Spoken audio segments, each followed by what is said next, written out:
mainit na balita. Ito ay random incident, tama ba? Yes, that is correct. That is correct. So, well, in that case, gusto kong mabasa yung manual mismo ng machine.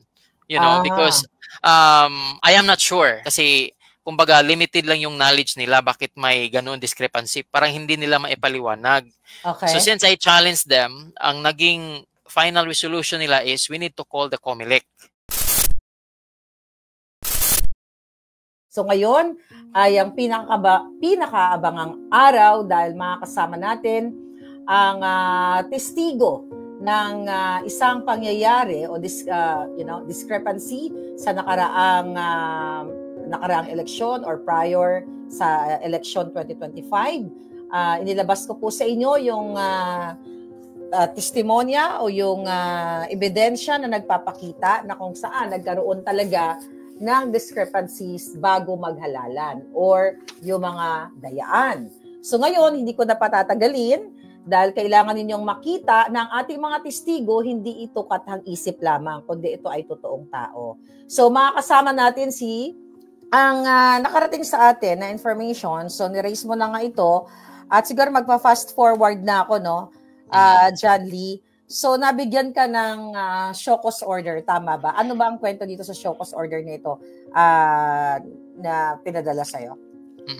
Because dahil dito, sa insidente, dito sa incident report mo, na pinorward mo sa kanila at pinorward mo, nakarating ba? Di ba nakarating to sa COMELEC, sa National, sa Maynila? I am not really sure kung nakarating sa kanila yung affidavit ko, no? I am not sure. But the show cause order was served to me 6 nangyari yun, 7, 8. Okay? So May 8, sinerve sa akin yung show cause order. Okay? So nung sinerve sa akin yung show cause order sa address na Purok 8, Barangay Santo Niño, wala ako doon kasi nasa Butuan ako, nag-process ako ng mga documents. Kasi nag-a-apply kasi ako ng water and electricity, something like that. So I've doing a process. So ngayon, nung sinerve nila, wala ako doon. So ngayon, ang nangyari, hindi ko natanggap yun. So ngayon, kinabukasan, pumunta ako mismo sa COMELEC. Okay? And then, with a companion, Attorney Francis Altorino and Sir Ian Garrido, they are my friends. Siyempre, nagpasama ako, no? Kasi I don't really know what will happen. First time ba nangyari sa'yo to? Na mapadalan ka ng show cause order? Well, first time, of course. Okay. So noon, pagdating ko doon sa office, mga around, tingnan ko muna yung oras, ha? Para hindi ako magkamali sa video. Oo. Yeah, that's okay kasi para mapaliwanag natin sa ating mga kababayan. So hanggang titiyan mo yung oras dyan. Sabi ni Carl Saj, I was the chairperson of the BI last May 12 elections. Sabi niya, if ever there were discrepancies, all this would be recorded in the minutes of final testing and sealing document. That's the only way, sabi niya, we can do. Alright. Tama naman. Pero sa case ni John Lee, nakita mo na John Lee, ay walang ganon, Carl Saj. Diba? Parang walang ganon, right? Hindi na ilagay sa minutes. Oo. Yun nga kung hindi nila na ilagay sa minutes, that is also questionable. Kasi, hindi lang naman ako ang nandoon Witness yung tatlong watcher ng other team at saka watcher ng Bagong Butuan. So, may commotion na nangyari doon and kung, I am not sure kung na-record nila sa minutes nila. Pero, if I understood you earlier, hindi ba nila nalagay sa minutes or hindi nila na-record? Tama ba? Well, ang sabi, are you referring doon sa nag-comment? Oo, nag-comment. No, nilalagay nila pag meron silang na-observe na ganon. Kumbaga, sinasabi ni Carl na as one of the BI, sabi niya, ginagawa nila, nire-record nila. Pero sa case mo nga, or talking sa case mo, hindi nga ginawa ng teacher. Kaya nga, di ba, you ended up na mag-file nitong affidavit na ito Kasi nga, walang ginawa. I believe, walang ginawa yung mga electoral boards doon sa school kung saan ka nag-testing and sealing Parang gano'n na participation. nga. Yeah. Parang Okay, gano'n na. so yeah, So, going 9. back dito sa Shokos, Shokos Oo. order mo. 9 yung date and then yung oras lang ha. Kasi I want to be accurate. Okay, sure. Go ahead. Yeah, no worries. So, So, ang sabi mo, 10:07 a.m. 10:07 a.m. Oo, to be 10:07 exact. a.m. Gusto ko lang sagutin, no, yung may isa lang na nag-comment na magsasabi tapos na raw ang eleksyon, mag-move on na lang. So, mali po yun. Diba? At kaya nga nagka-leche-leche yung buhay natin dyan sa Pilipinas dahil pag dinadaya kayo, okay na lang kayo, move on agad. So, mali yun. Okay, balik tayo. John Lee. So now, the Shokos order, I talked to one of their employee and she even did not disclose her name. I am not sure the reason, but as a government employee, you should disclose your name because that is a government office and that is one of your job. You need to introduce yourself. Okay? Hindi niya dinisclose for whatever reason, and she told the three of us that the Shokos order will no longer be served. And I even challenged that lady. Could you please tell me what is the reason why the Shokos order will no longer be served? Sinabi lang niya, yun ang instruction ni attorney. And sino yung attorney? Basta yun lang yung attorney. So, wala talaga. And then, talagang I insisted, ma'am, can you give us the reason? And then, sinabi niya na tumawag daw yung National Comelec Office, Manila. Parang yun ang pagkasabi na hindi na ipa-serve yung Shokos order. So, yun, hindi na na-serve yung Shokos order. Well, based doon sa, ito lang naman ang assessment ko dyan. Since sinabi na galing sa Manila, yung order na wag nang i-serve sa'yo. So, itong iyong affidavit ay nakarating, di ba? Nalaman nila. Di ba? So, yun lang yung sa akin. So, ngayon, so far, wala naman hindi na nila pinurso itong Shokos na to. Kasi, to me, intimidation ito eh. Di ba? Intimidation to sa'yo. Since ikaw, first time mo lang na naka-experience ng ganito, kahit sino man ordinaryong tao, di ba? Pinadalhan ka ng parang legal paper or wow, ano to? Ganyan. So, dumating ka sa point na parang, di ba, nag-worry ka rin, bakit ka padadala ng Shokos order? Where in fact, na pwedeng, instead na solusyonan nga, yung sinabi mo kanina, yung problem na nakita during the testing and sealing, sa halip, ikaw pa pinadala ng Shokos order. But good thing, umatras din sila. At least wala nang perwisyo sa'yo. Tama? Well, Ma'am Claire, no, that's very well said. But for me, mas maganda sana kung tinuloy nila. Why? Kasi ang nangyari kasi, Ma'am Claire, ako yung na-fake news. Let me explain to that in detail, okay? Okay, go ahead. So, May 6, na-discover ko yung discrepancy, okay? And then, on the same day, as what I have told you, real time, I created the affidavit. And then, before nga ako nag-exit sa school, ito nangyari. So, yung tatlong teacher, convinced na sila, okay? Na there was not match. So, the receipt and what's saved on the system are not match. Convinced na yung tatlong teacher na talagang there's a discrepancy. And dumating yung principal nila, yung head nila, and then inexplain ng teacher, doon sa affidavit ko, naka-state doon, even their head, the principal, also decided, sige, there's a discrepancy din, we need to call the Comelec, okay? Because yun ang parang magiging solusyon doon eh, kasi kumbaga limited lang yung knowledge nila bakit may ganun discrepancy, parang hindi nila maipaliwanag. Okay. So since I challenged them, ang naging final resolution nila is we need to call the Comelec, okay? And then we also need to call a lawyer from both parties. So ang nangyari, umabot na lang ng hapon, walang dumating na taga Comelec. So para sa akin, kung nakagawa ako ng affidavit real time. Okay. Oo. Na wala akong sahod doon, hindi ako binayaran, pero nagawa ko yung tungkulin ko as independent independent person to watch the final testing and selling, kung nagawa ko yung role ko, gumawa ng affidavit, bakit hindi na-actionan kaagad ng COMELEC? Kasi nag-promise na yung teacher, yung yung principal, na sige, we'll call COMELEC para actionan. So, yun, hindi na pwedeng pabukasin pa yun. Kasi we discovered the discrepancy on that day, and then we are not dealing an ordinary machine. We are dealing a machine that can change the landscape of the government, that even impacting the future of our children, the next generation. That's true. So we need a solution immediately. Ang problema, nag-promise yung teacher, yung principal, na papuntahin yung COMELEC, pero walang nangyari. Hindi dumating.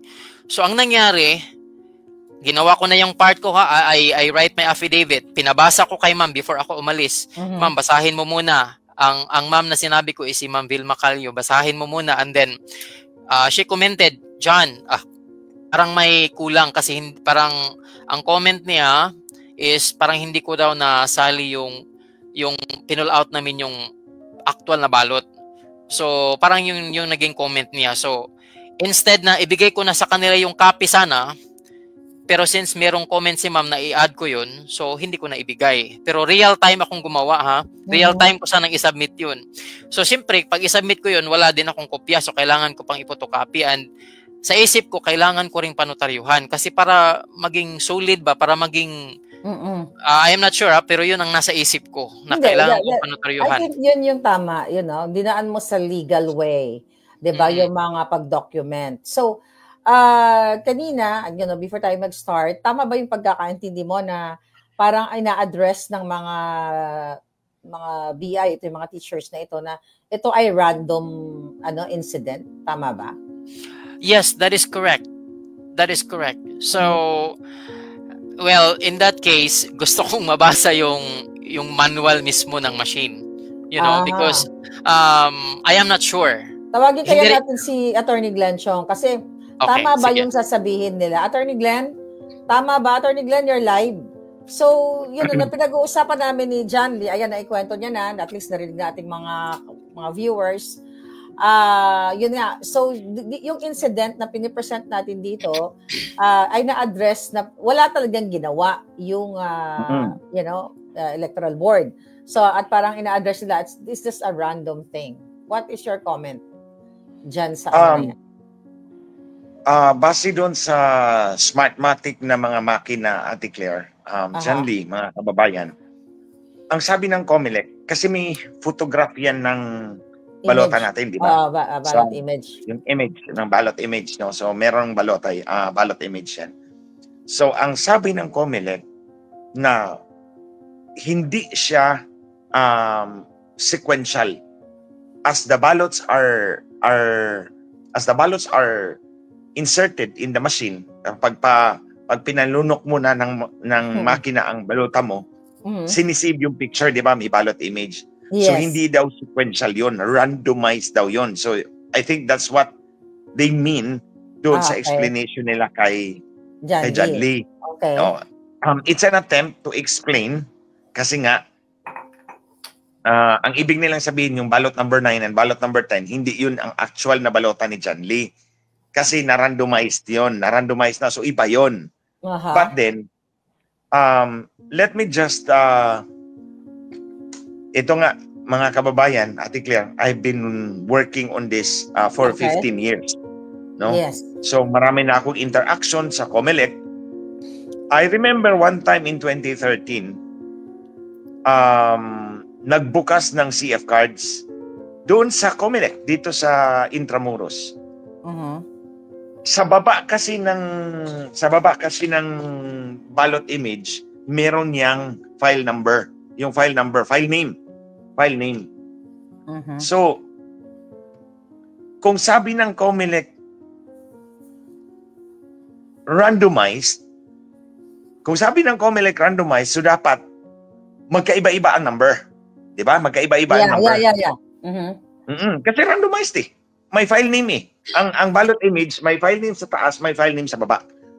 Hindi lang to. Ito yung ipapakita natin mamaya pagkatapos ng interview ni John Lee. So, may file name sa taas, may file name sa baba. Sana nag-print pala ako. Now, kung randomized, iba-iba ang number ng file names. Kasi may numbers siya eh.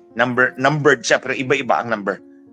Now, nung nag-inspection kami doon sa COMELEC, nagbukas ng CF card. Pagbukas, hindi magkaiba ang numbers. Actually, sequential. File name, no? Precinct number, tapos 001, 002, 003, 004. Ganon ang ka-arrangement. So actually, pag hearing sa Senado, pinoint out ko yun. Tinumber ninyo yung CF cards. Kasi sabi nyo, randomized ang pag-save ng mga ballot images. Bakit itong pinapakita ko ngayon sa inyo, nagsunod-sunod na ang number? Randomized na. Ay hindi, sequential na. Ang sabi naman ng COMELEC, meron kaming program. Kaya naging sequential yan. Hindi talaga, in other words, mga kababayan, hindi talaga nawawala ng palusot ang COMELEC. Kapag nahuli ang kanilang dayaan at may ebidensya, mag-iimbento ng rason. In fact, after nitong interview ni Ate Claire kay John Lee, kami naman, pamulaan na natin yung 5.2 million na duplicated ERs. Mali. Nagsinungaling ang COMELEC sa inyo. Big time. Huli sila. Ipapakita namin yon. So stay tuned. So, ito ang ibig kong sabihin, Ate Claire, mga kababayan, ng John Lee. Huwag kang maniwala at huwag kayong maniwala sa mga paliwanag ng COMELEC. Dahil randomized if it suits them. Sequential if it suits them in another instance. Yeah. Yun lang ang masasabi ko. We will continue our interview, Attorney Glenn Chong, with you later. Sige, ko na kay backstage John muna ako. Backstage ka muna.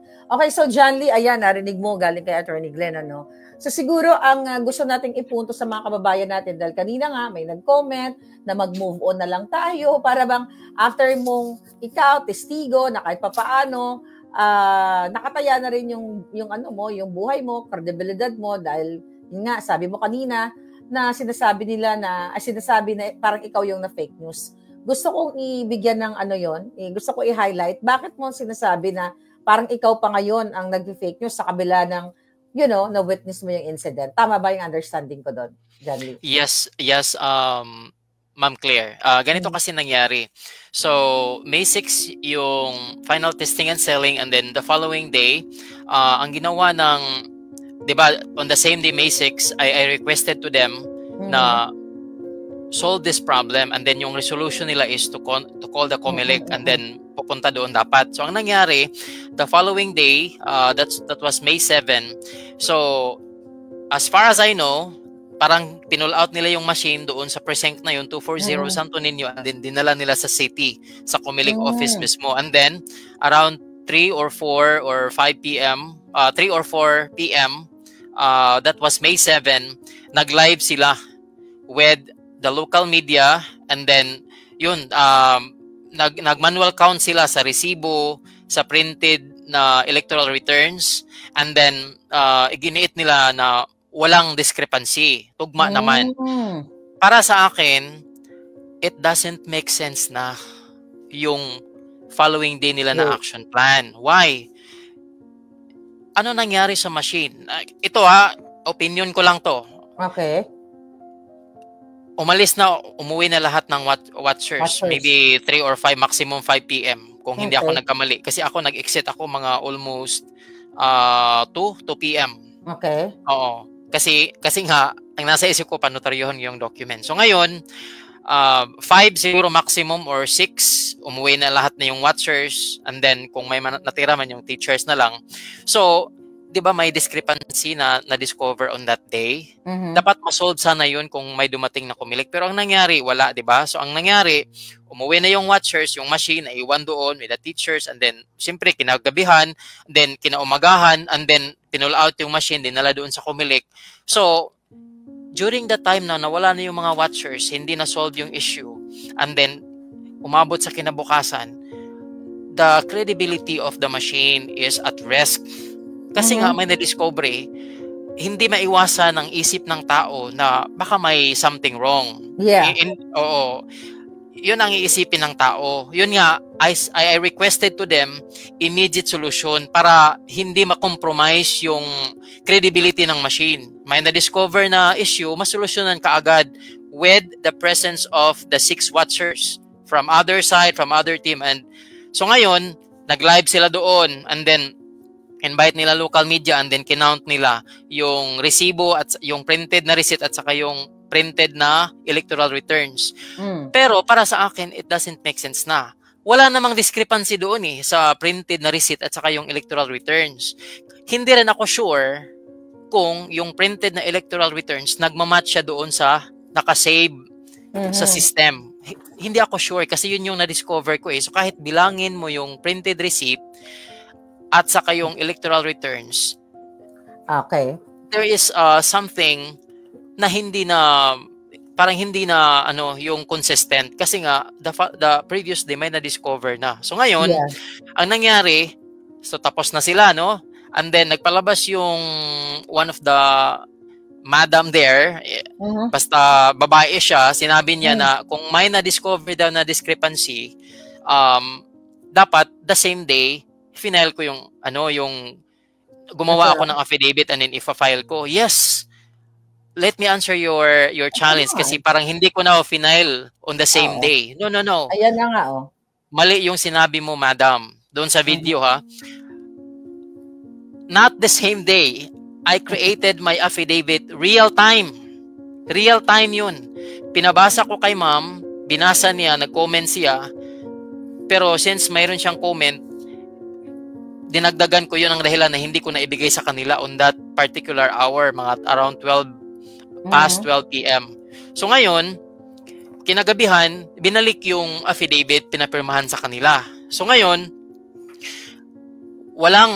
yung nagdala ng affidavit, hindi na ako kasama doon. Yung yung former barangay captain at saka yung dalawang kasama ko, yung watchers. Kasi malayo pa ako, nasa city ako kasi Nasa city yung isang bahay ko.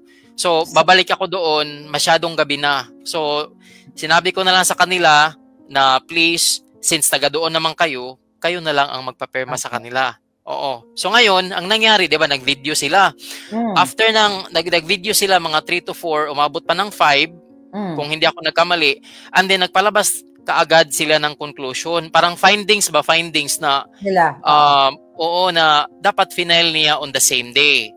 Yes, not only the same day but real time. 'Yun ang sagot ko sa inyo, madam. And then according to her, counting.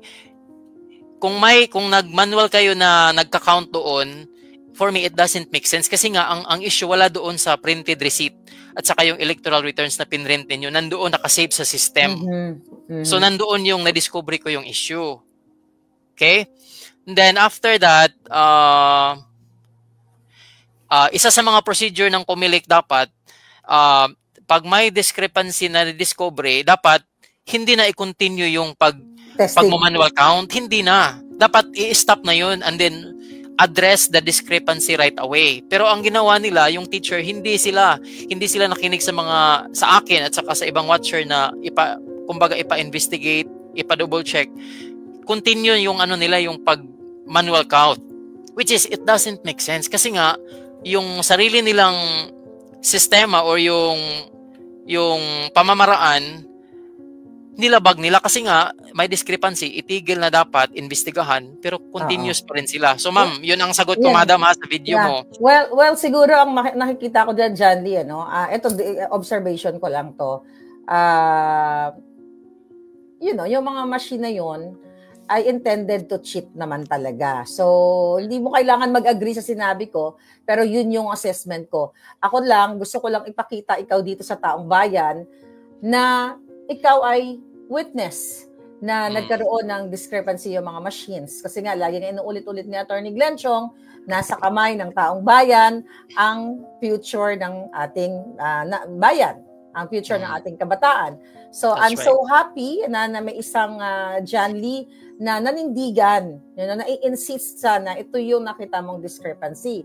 Pero sa kasamaang palad, nag-failed itong mga teachers na supposedly, itong mga electoral boards na ito, na supposedly duty nila yan para maitama natin sana yung mali bago maghalalan, not only sa Butuan but sa iba't ibang bahagi pa ng lugar. Nakita mo naman, ang dami mga reported talaga na mga palpak yung mga makina and everything, but I will talk about that with Attorney Glenn Chong later. So siguro ang pinaka gusto ko lang maano sa'yo, iparinig mo sa taong bayan, since walang solusyon, okay, walang resolusyon, hindi na solusyonan yung problem, hindi na address, sa halip, nabigyan ka ng show cause, pero later on, show cause order, but later on, binawi at para sa akin, good thing, hindi ka nalang binumpiset o sinisindak, pero ikaw naman, sana nga tinuloy para malaman din natin kung, ano ba talaga yung purpose ng show cause order na yon. Kasi hindi nga nila tinuloy. So ikaw, bilang isang volunteer, concerned citizen,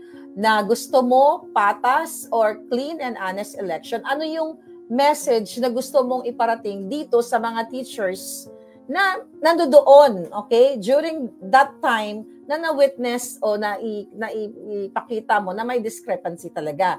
Yun ang number one na gusto kong malaman kung ano yung gusto mo na hindi mo nasabi doon sa kanila. Okay. Well, hindi lang sa teacher, no? Including the COMELEC who intentionally go on live. Yung nagma-manual counting kasi nandoon na rin yung teacher na hindi mo na sila kaagad gagawa ng video and then, well, yung paggagawa ng video, that's fine. Pero hindi kaagad sila magkukonclude na parang yung allegation ko hindi totoo kasi yun, nakita nyo kami ngayon nagma-manual count. No, that's wrong. For me, that is a wrong procedure kasi hindi nyo pa nakuha yung panig ko talaga ng buo. Hindi nyo pa nakuha. And then pangalawa, kung mag-conduct man kayo ng video, mag-manual counting kayo, hindi lang nyo lang i-invite dapat yung teacher. The rest of all the 6 watchers. Kasi if the teachers magsasabi sa inyo na hindi totoo, merong third party na hindi connected sa inyo na magko-comment na, ma'am, hindi nagsabi si ma'am sa'yo ng totoo. Example lang to, ha? So, ang nangyari kasi, who hired the teacher? The COMELEC. So, of course, ang nakikita ko kasi dito, on the video na nakita ko, instead of gathering all the data to come up the accurate solution, what they are trying to do is they are trying to protect their ash. Yes. That's wrong. That's wrong. Because we have the same goal, the same objective, to have a clean, transparent election. And why you are trying to protect your ass right away?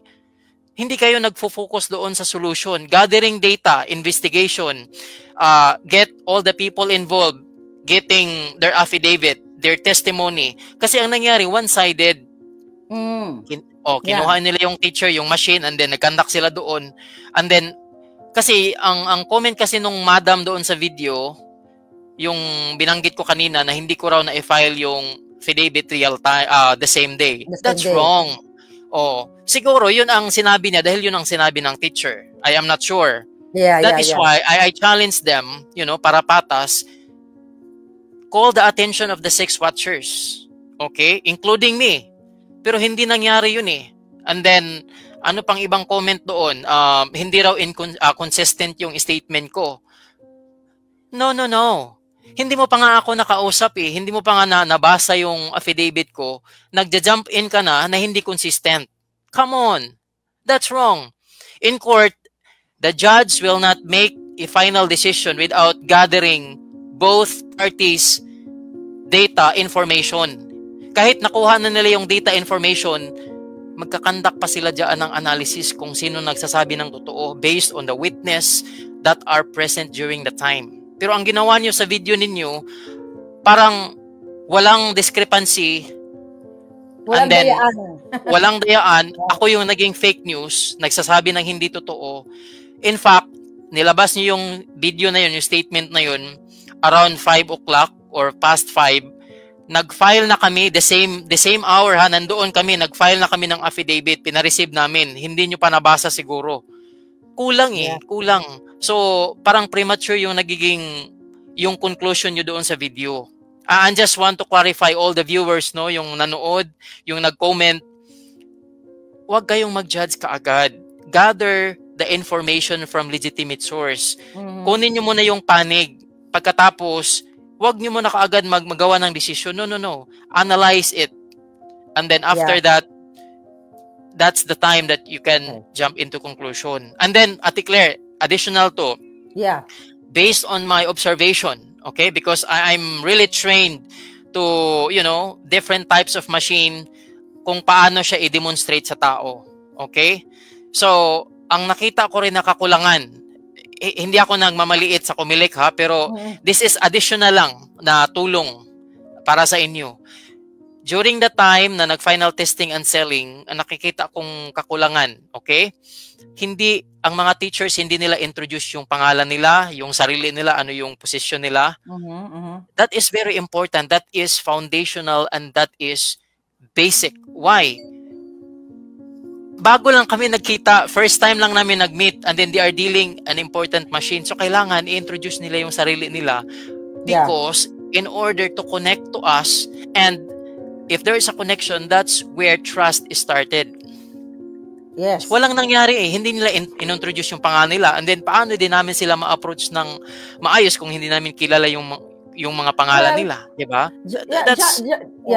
John Lee, actually, points taken. Okay? Naintindihan talaga natin yan. Pero ako nga, uli, this is not you. Ito, matagal na naming nilalaban ni Attorney Glenn. Kasi nga, ang intention ng COMELEC at itong bagong kasabwat nila ay dayain yung taong bayan. Kaya kahit na nagmumura na ang ebidensya, may isang testigo, ayan, nandiyan ka na, talagang I don't think, kaya nga yung mga kababayan natin, minsan siguro hopeless na sila na mag-move on daw, pero hindi tayo pwedeng mag-move on.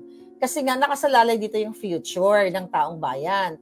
I am thankful sa iyo na talagang matapang at naglakas ng loob ka na magpa-interview dito. At least hindi na lang itong dokumentong pinapakita natin kanina ay meron ng tao talaga na ikaw ngayon na pinirmahan mo ito at patunay na kumbaga in-insist mo yung kung ano yung tama.